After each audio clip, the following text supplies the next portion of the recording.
नमस्कार, आप देख रहे हैं आज की बात। मैं हूं अविनाश। मध्य प्रदेश में इन दिनों सियासी उठापटक का दौर साफ देखा जा रहा है। राज्यसभा चुनाव के साथ जहां उपचुनाव की सरगर्मियां तेज हो चली हैं, वहीं दल बदलने का दौर भी चल पड़ा है मध्य प्रदेश में।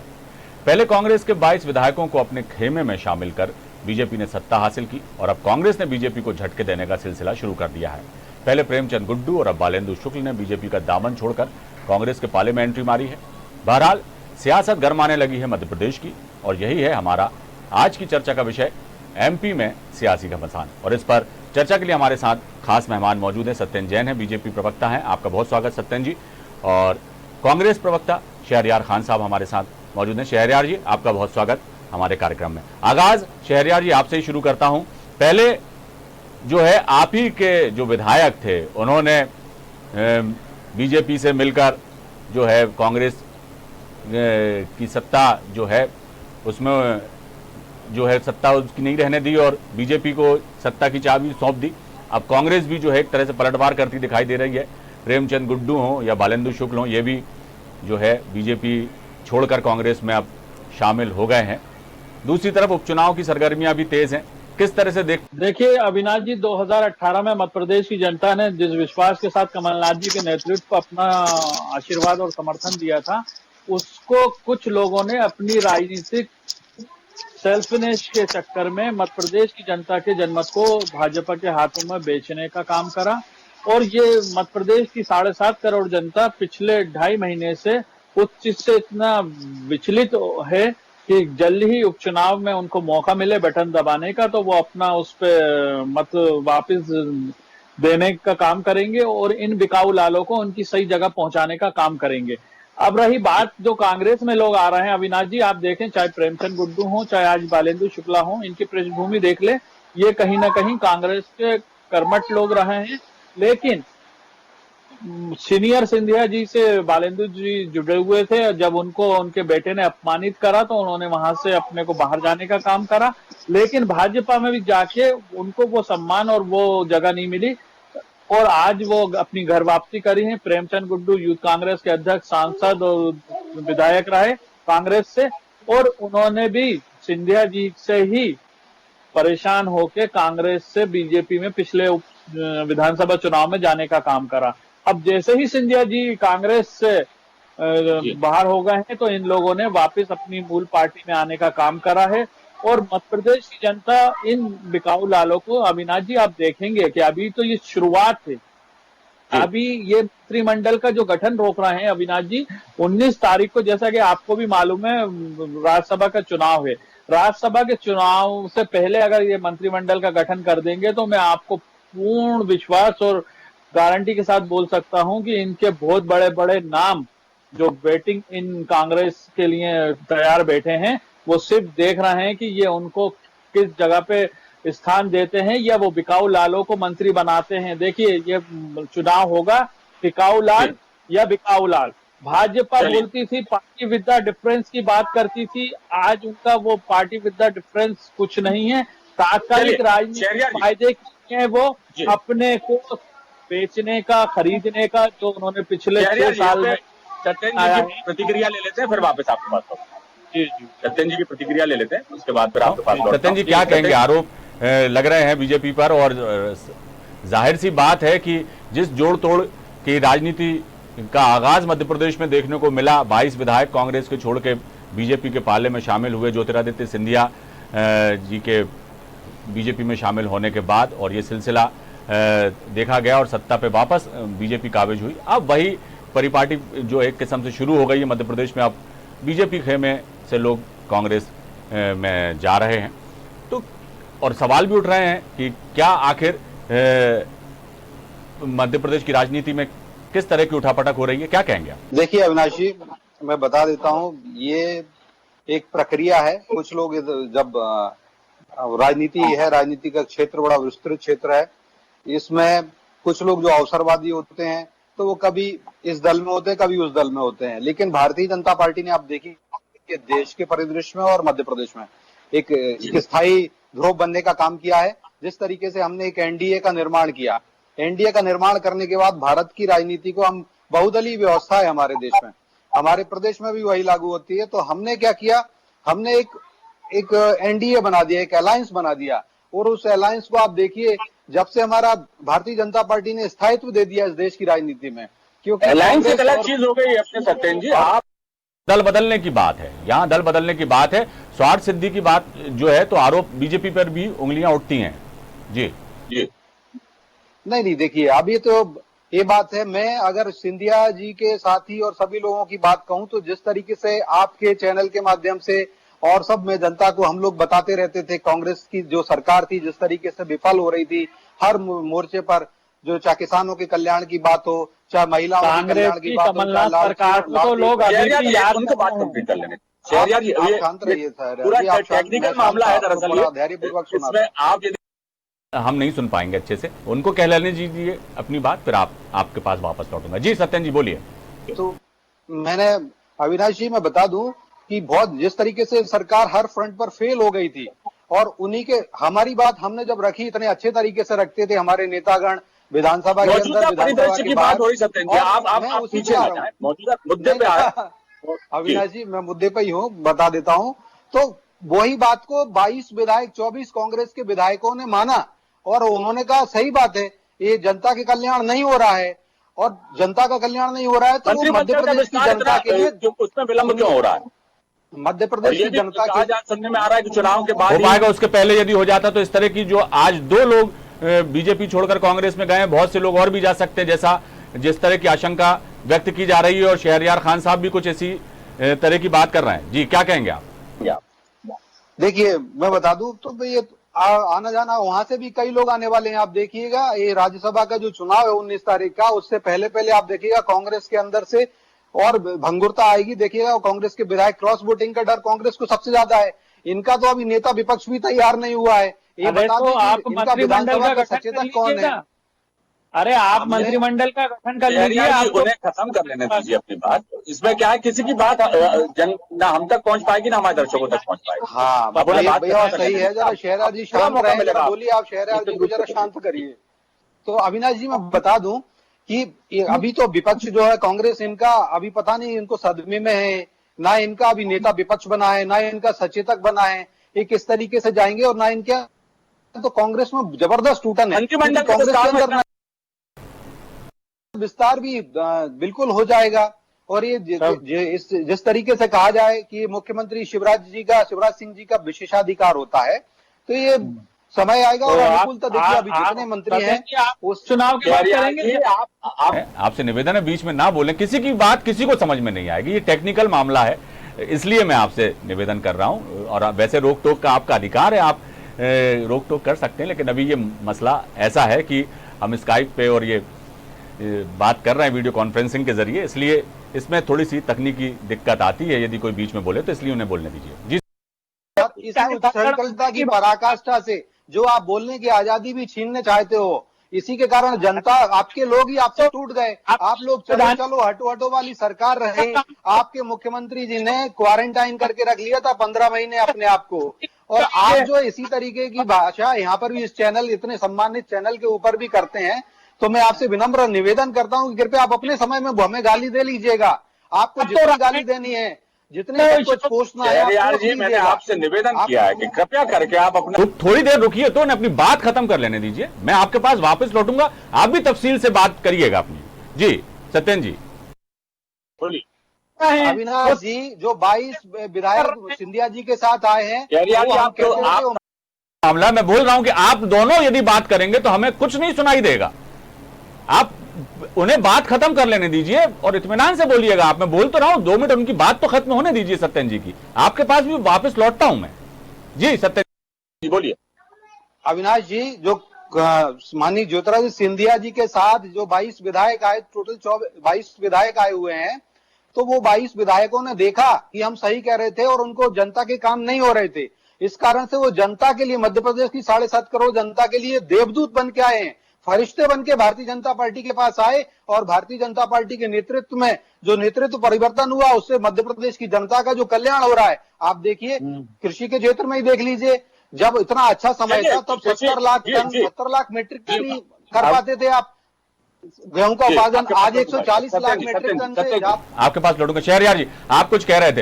ये जो सिलसिला शुरू हो चुका है मध्य प्रदेश में सियासी उठापटक का, दल बदलने का जो परिपाटी शुरू हुई है, और अब ये 24 विधानसभा सीटों पर जो उपचुनाव हो रहे हैं वो काफी गंभीर मामला है, और यहां पर भी जो है बहुत बड़ी, एक कहना चाहिए कि दोनों ही दलों की साख दांव पर लगी है।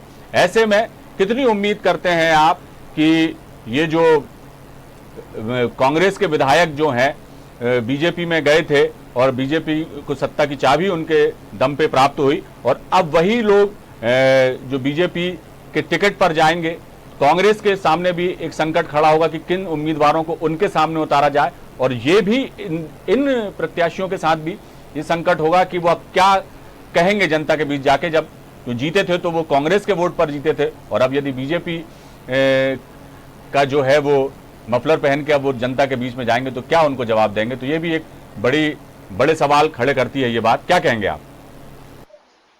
देखिए अविनाश जी, जब 2018 में मध्य प्रदेश की जनता ने कमलनाथ जी को जिस वचन पत्र के माध्यम से उनकी स्वीकारता को स्वीकार करके जनादेश दिया था, उसका ये बेचने का काम सिंधिया जी ने अपने खुद के, मैं अविनाश जी इसके पिछले उसमें जाता हूं कि 2019 में जब सिंधिया जी गुना से चुनाव हार गए, ये कांग्रेस में 18 साल रहे, 18 साल में से करीब 17 साल 2-3 महीने ये सांसद के रूप में रहे, और उसमें से 10 साल केंद्रीय मंत्री के रूप में रहे।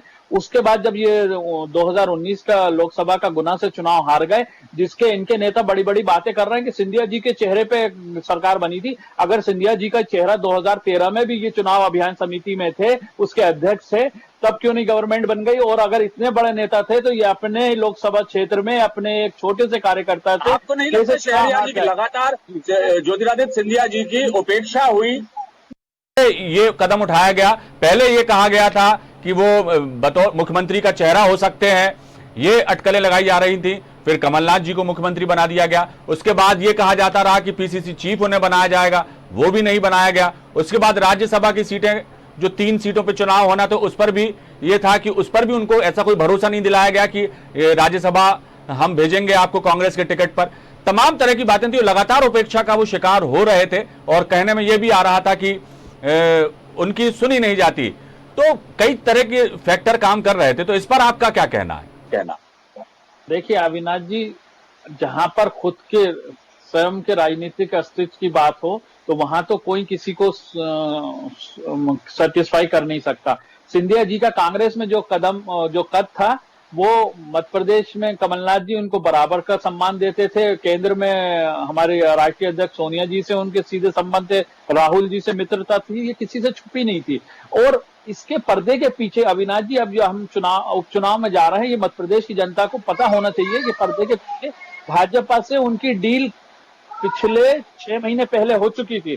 पूरी जिम्मेदारी के साथ बोल रहा हूं, जो उनके प्रभात था भाजपा के तो सांसद थे उस टाइम के, तो उन्होंने उनपे आरोप लगा के 2014 में जो उनके जमीन घोटाले की फाइल थी उसमें उनकी जांच चल रही थी।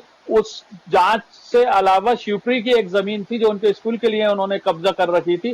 वो सारी चीजें में भी जांच अलगरीब थी, क्योंकि मध्य प्रदेश में कमलनाथ सरकार ना कांग्रेस देख रही थी ना भाजपा।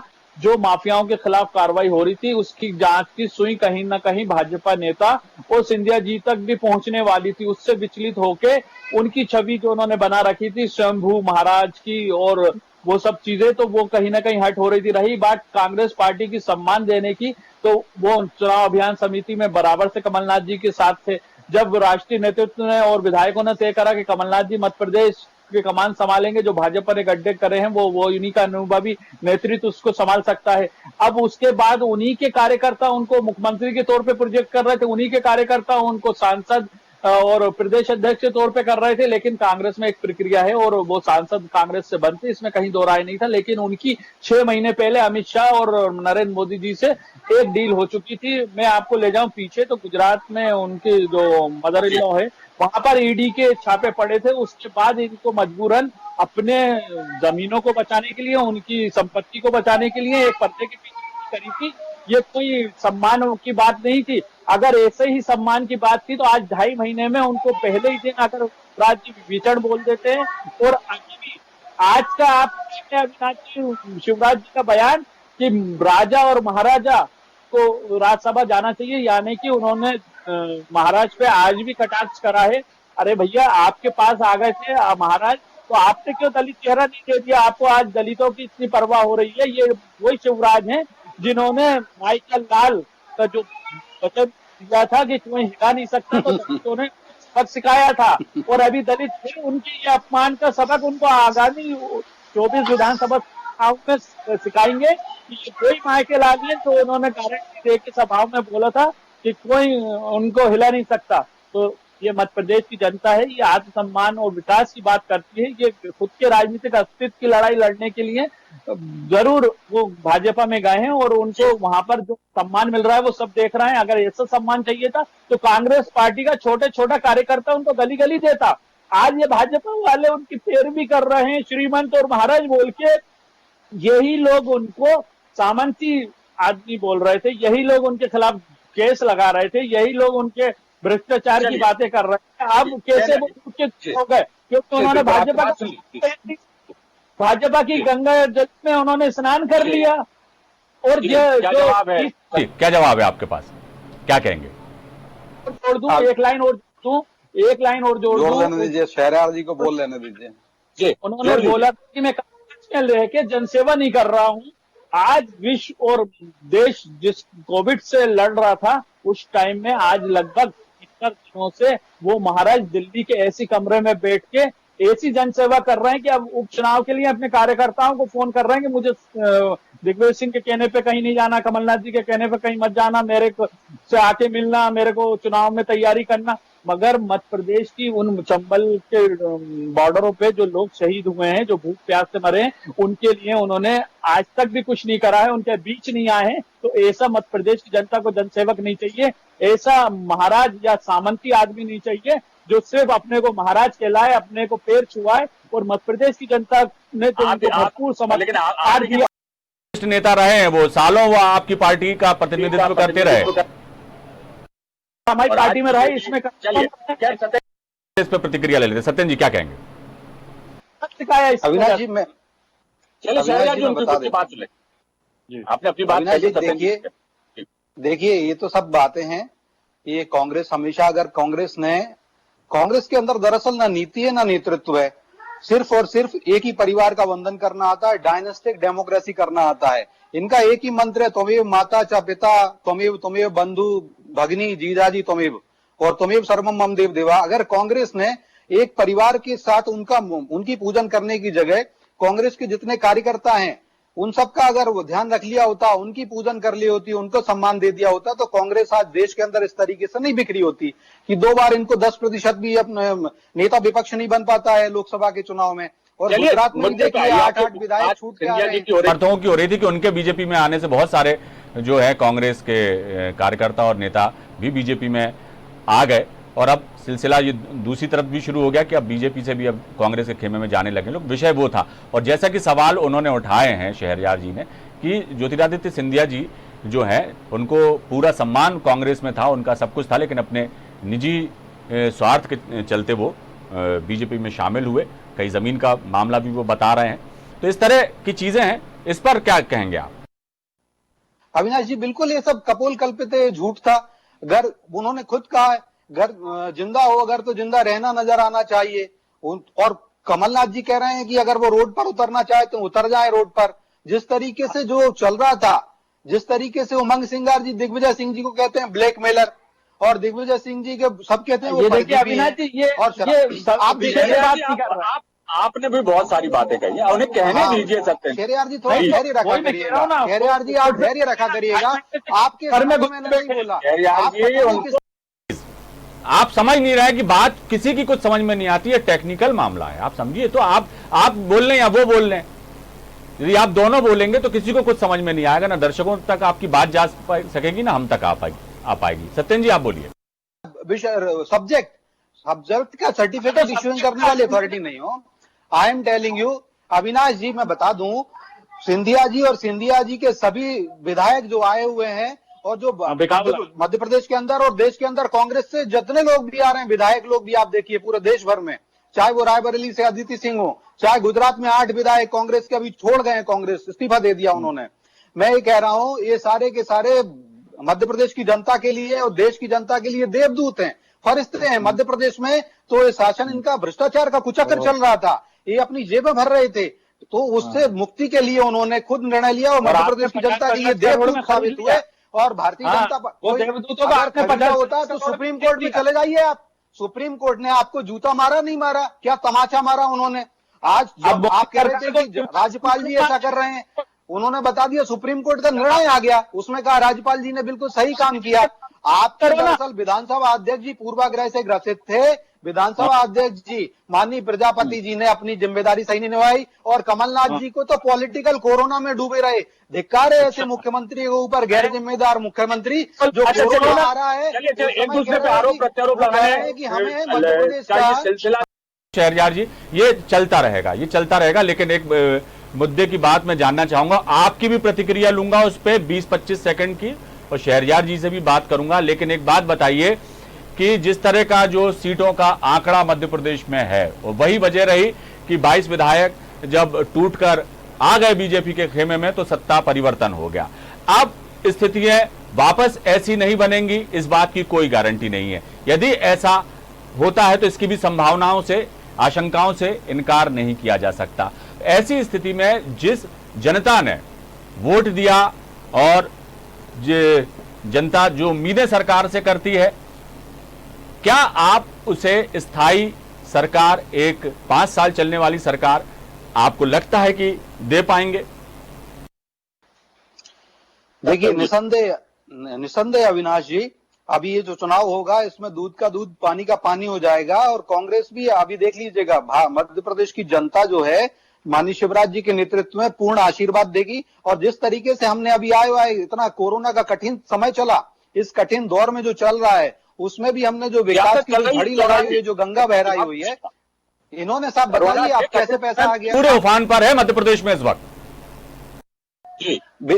हम देखिए साहब, राजनीति में आए हुए हैं, हमारा राजनीति हमारा साध्य है, हमारा साध्य साधन मात्र है, साध्य नहीं है, लक्ष्य नहीं है हमारा। हमारा लक्ष्य तो प्रण अंत्योदय, पथ अंत्योदय, लक्ष्य अंत्योदय है। मध्य प्रदेश की जनता की हमें भलाई करने का काम हमारा जो है हम करते रहेंगे। और आज हमें सत्ता मिली है। आप देखिए, इस मात्र 2 महीने की शासन में हम 25,000 करोड़ से ज्यादा, लगभग 25,000 करोड़ से ज्यादा की राशि बांट चुके हैं। 15,000 करोड़ से ज्यादा तो गेहूं के उपार्जन में दे दिए और 3,000 क्या कुछ कर रही है। जो मेरा एक सवाल सत्यन जी से था, शहरयार जी आप भी उस पर एक संक्षिप्त टिप्पणी कर सकते हैं या प्रतिक्रिया दे सकते हैं, आप भी बोल लीजिए। जी अविनाश जी फिर से सवाल करिए। मेरा सवाल कि जिस तरह से 22 विधायक टूट के बीजेपी के खेमे में आए, सत्ता परिवर्तन हो गया, वही कमोवेश स्थितियां दोबारा नहीं बनेंगी, इस बात की कोई गारंटी नहीं है, क्या कहेंगे? जिस तरह से बीजेपी के लोग जो हैं कांग्रेस में शामिल हो रहे हैं, तो क्या वही जो बीजेपी ने किया वही कांग्रेस भी करने वाली है? देखिए, मध्य प्रदेश में कमलनाथ जी के ऊपर मध्य प्रदेश की जनता को बहुत विश्वास है। आगामी जो 24 उपचुनाव होना है, मध्य प्रदेश की जनता वापस कमलनाथ जी के जो विकास के कार्य थे, जो माफियाओं पे खिलाफ कार्रवाई थी, जो मिलावट के खिलाफ कार्रवाई थी, जो किसानों के हित में काम किए जा रहे थे, जो 100 रुपए बिजली का बिल था इंदिरा आवास का, उसको याद करके वापस मध्य प्रदेश की जनता हमको अपना आशीर्वाद देगी। और निश्चित ही हम लोग 5 साल बचे हुए 3.25 साल जो चुनाव के बाद का समय होगा, उसको हम मध्य प्रदेश की सेवा के लिए लगाएंगे। लेकिन ये चुनाव के जो अभी सर्वे आ रहे हैं उसमें हमको लगभग 20 से अधिक सीटें बताई जा रही हैं, मिलने जा रही हैं। जनता का मूड निश्चित ही मिलावट और बिकाऊ लालों के खिलाफ है और निश्चित ही हरा के मध्य प्रदेश की सुशासन कमलनाथ जी की सरकार। शहरयार जी, जनता सब समझती है क्या कुछ है और उसका एक अपना फैसला होता है। वो फैसला जब वो देती है तब स्थितियां खुद ब खुद साफ हो जाती हैं। दूध का दूध पानी का पानी जनता करती है, कोई दल विशेष नहीं कर सकता। दल विशेष तो जो है वो जाकर जनता तक अपनी बात पहुंचाने का काम करते हैं। अब उपचुनाव आने वाले हैं, फिलहाल उसके पहले राज्यसभा के चुनाव हैं। देखना होगा ये सियासी घमासान कहां तक जाता है। इस चर्चा में आप दोनों ने हिस्सा लिया, इसके लिए आप दोनों का ही बहुत बहुत शुक्रिया। सत्यन जी आपका बहुत शुक्रिया, शहरयार जी आपका बहुत शुक्रिया। तो मध्य प्रदेश में सियासत इस वक्त गरमाई हुई है। राज्यसभा के चुनाव भी हैं, उसके बाद उपचुनाव भी हैं दूसरी तरफ जोड़ तोड़ की राजनीति भी अपने चरम पर है इस वक्त मध्य प्रदेश में, और देखना होगा कि आने वाला समय कैसा होता है, ऊंट किस करवट बैठता है, ये सवाल सभी के जहन में है। और जब जो आगे ऊंट कब किस करवट बैठेगा ये देखना दिलचस्प होगा। फिलहाल दीजिए इजाजत, बने रहिए आप हमारे साथ। नमस्कार।